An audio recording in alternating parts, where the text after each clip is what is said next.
আসসালামু আলাইকুম। আমার যে পেঁপে বাগানটা ৬০০ প্লাস গাছ লাগানো ছিল, সে পেঁপে বাগানে প্রায় এখন আর ৪৫০ থেকে ৫০০টা গাছ টিকে আছে। বাদবাকি গাছ সব নষ্ট হয়ে গেছে, মরে গেছে।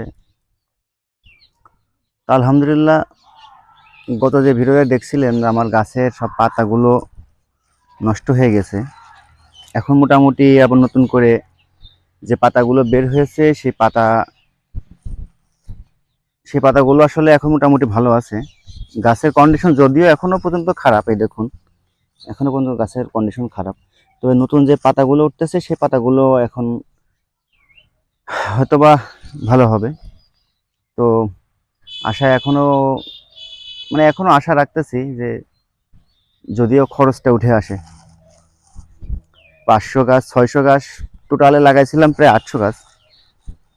তো যদি অ্যাটলিস্ট ৪০০টা গাছও যদি টেকে, তাও আমি কিছুটা লস উঠাতে পারবো আর কি। তো এখানে অনেক গাছই আছে। আর এর ভিতরে যে গাছগুলো একটু আর কি বেশি বড় হয়ে গেছে তুলনামূলক, যেগুলো আর কি গ্রোথ ভালো ছিল, বা হয়তোবা পানি বা রোদ বা কোনো রকম প্রবলেম হয় নাই, সেই গাছগুলোতে দেখতেছি অলরেডি ফুল চলে এসছে। এই দেখুন, সেই গাছগুলো কিন্তু অলরেডি ফুল চলে এসছে। এই দেখুন ফুল, এই দেখুন ফুল, এই যে ফুল। দেখি আলহামদুলিল্লাহ কি হয়। আশা করি কিছু গাছ কিছু গাছ যদি ভালো থাকে, কিছু বলতে প্রায় ৪০০ থেকে ৪৫০ গাছ যদি টেকে আমার, তাহলে আমি যেই খরচটা করেছি সে খরচটা হয়তোবা উঠে আসবে। আমার এই মুহূর্তে জমিতে পানি লাগবে। দেখতেছেন এখানে আমার মেশিন আছে। তো আমার মেশিনটা একটু প্রবলেম দেখা দিয়েছে। মেশিনটা হঠাৎ করে সম্ভবত পাম্পের কোনো প্রবলেম হয়েছে, পানি উঠতেছে না। তো এটা অবশ্য ঠিক করার জন্য আজকেও মিস্ত্রি এসেছিল, আগামীকালকে হয়তো বা ঠিক করব। এদিকে গাছগুলো বেশ ভালোই আছে।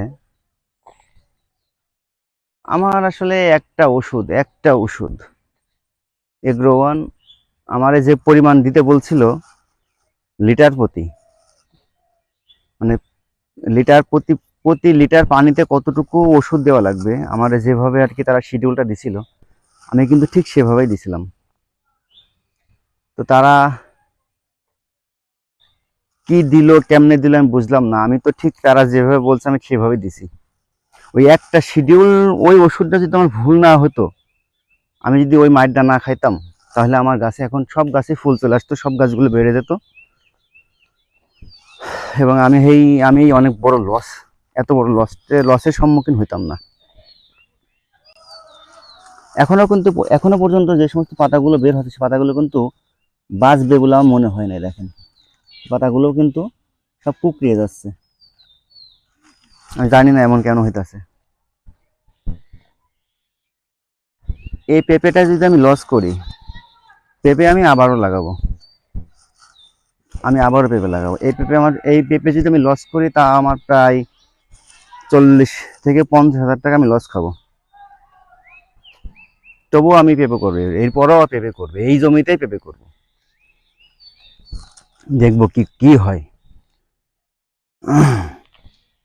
এই দেখুন প্রতিটা গাছের কি অবস্থা। এই গাছগুলো হবে না। আমি যদি একবারে যদি ভুল না হই, তো আমার এখানে এখনো যদি ৫০০ গাছ থেকে থাকে, ৫০০ না ৪০০ গাছ, যদি ৫০০ গাছ যদি থাকে, এখান থেকে আরো ২০০ গাছ মারা যাবে, এবং এই ২০০ গাছে ফল পাবো না আমি।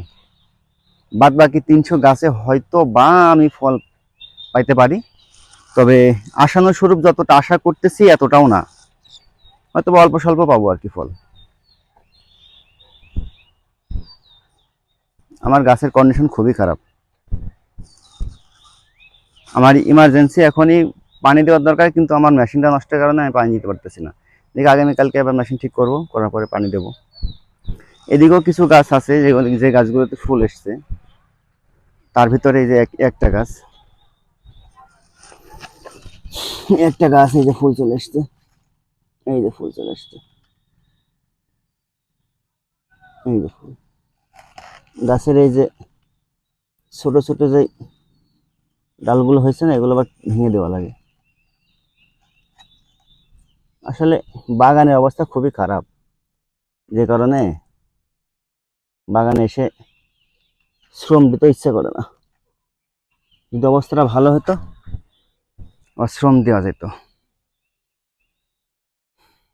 তো দেখি আলহামদুলিল্লাহ কি হয়, সব মিলায়ে চেষ্টায় আছি, জানি না কি হবে।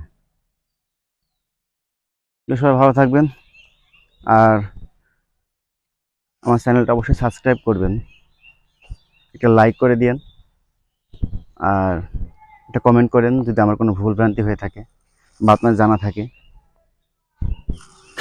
আর অবশ্যই একটু দোয়া করবেন আমার জন্য, কারণ আমি আসলে প্রথমবার এই ধরনের চাষে আসলাম, এবং প্রথমবারেই আমি লসের সম্মুখীন, মানে লসের মুখোমুখি আছি আর কি।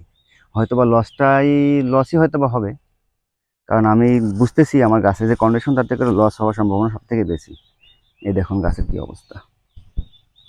তো আল্লাহ হাফেজ, সবাই ভালো থাকবেন, সুস্থ থাকবেন, আর আমার জন্য অবশ্যই দোয়া করবেন। আল্লাহ হাফেজ।